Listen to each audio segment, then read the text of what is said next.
तसं तुमचं चलित चित्र वेगळं आहे आणि हलवलं मात्र तो भगवंत आहे. त्यांनी जर ठरवलं आज सकाळी येतं ह्या ठिकाणी दोरी हलवायची नाही, एखाद्या जीवाची दोरी हलवायची नाही, त्याची दोरी तोडायची, एकदा हे भगवंताने ठरवलं आणि त्यांनी जर दोरी तोडली एकच गोष्ट तयार होती, निघून गेला वारा, निघून गेला वारा, खाली राहीला पसारा. म्हणून चिंतन सेवेसाठी घेतलेला अभंग, शरीराची होय माती कोणी न ये सांगाती. या शरीराची माती होणार आहे, कोणी संगती येणार नाही. बरे हे आपल्याला पटलं नाही का? ऐकता ना तुम्ही, लक्ष देऊन ऐका काय सांगितलं. नरारी सोनाराने शरीराची होय माती कोणी न ये सांगतात. संत नरारी सोनार सांगतात. कधी सांगतात? त्याचाही खुलासा करतो तुम्हाला. कधी सांगतात? संत नरारी सोनार ह्या ठिकाणी शिवाची पूजा करायचे आणि पांडुरंग भगवंताला ह्या ठिकाणी दागिने करायचे, कमरेची साखळी तयार करायची. हा प्रसंग तयार झाला आणि हे कोण करणार? म्हणून संत नरहरी सोनार करू शकतात. म्हणून त्यांना बोलावलं, म्हणले मी पांडुरंगाचं दर्शन घेणार नाही, मी पांडुरंगाचं तोंड सुद्धा पाहणार. कोणाचं म्हणणं आहे? तुमच्या आमच्या सर्वसामान्य जीवाचं नाही.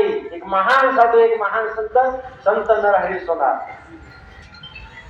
आणि मग या ठिकाणी पण मी येतो, पण मी पांडुरंगाला पाहणार. मग निर्णय ठरला की डोळ्यावरची पट्टी बांधायची, डोळे बंद करायचे. असं करून नरहरी सोनाराने या ठिकाणी पांडुरंगाच्या मंदिरामध्ये नेलं. माग घ्यायला जेव्हा प्रसंग आला तेव्हा पिंड हाताला लागायची आणि मापच मिळायचं नाही. काय? मापच मिळायचं नाही. नरहरी सोनाराला भगवान परमात्म्याने, पांडुरंग परमात्म्याने चमत्कार दाखवला. देव भरला, देव नसला नाना परी आणि भरून निवडला चराचरी. हो स्वामी, हो संत नरहरी सोनार, महादेव पण मीच आहे आणि पांडुरंग सुद्धा. हरिहरा नका करू वाद आणि नका करू भेद. हरी आणि हरामध्ये भेद करू नका, वाद घालत बसू नका. शेवटी पांडुरंगाने चमत्कार दाखवला. पांडुरंग हसले. नरहरा सोनाराच्या डोळ्यावरची पट्टी उघडली. साक्षात पांडुरंग स्वतःही दर्शन दिलं आणि पांडुरंगाचंही दर्शन दिलं. सगुण साकारामध्ये दर्शन दिलं आणि निर्गुण निराकारामध्ये दर्शन दिलं. आणि असे नरहरी सोनार सांगतात, शरीराची होय माती कोणी नये सांगाती. हिंदू धर्म संस्कृतीमध्ये 16 संस्कार सांगितले. किती? 16. आता आई साहेबांचा जो संस्कार चाललाय तो पिंडदानाचा संस्कार चाललेला आहे.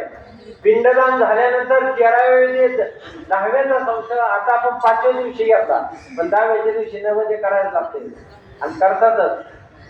आता आपल्या सवडीसाठी आपण अलीकडे घेतले 5व्या दिवशी पिंडदानाचा कार्यक्रम. दशक्रांतीचा 10व्याचा कार्यक्रम होतो, 13व्याचा कार्यक्रम होतो, 13वा झाल्यावर दुसऱ्या दिवशी कुंभश्राद्धाचा कार्यक्रम होतो. ते झाल्यानंतर वर्ष श्राद्धा, भरणी श्राद्धाचाही कार्यक्रम होतो, वर्ष श्राद्धाचाही कार्यक्रम होतो. आणि हे सगळे विधी संपल्यानंतर वर्षातून एकदा ह्या ठिकाणी पुन्हा वर्ष श्राद्ध. त्याच्या तिथीला आतापर्यंत मी आता तुम्हाला असा प्रश्न विचारतो, कारण मोजके लोक आहे आणि तुमच्या माझ्यामध्ये खूप अंतर आहे. आतापर्यंत जे संस्कार घडले कुठपर्यंत?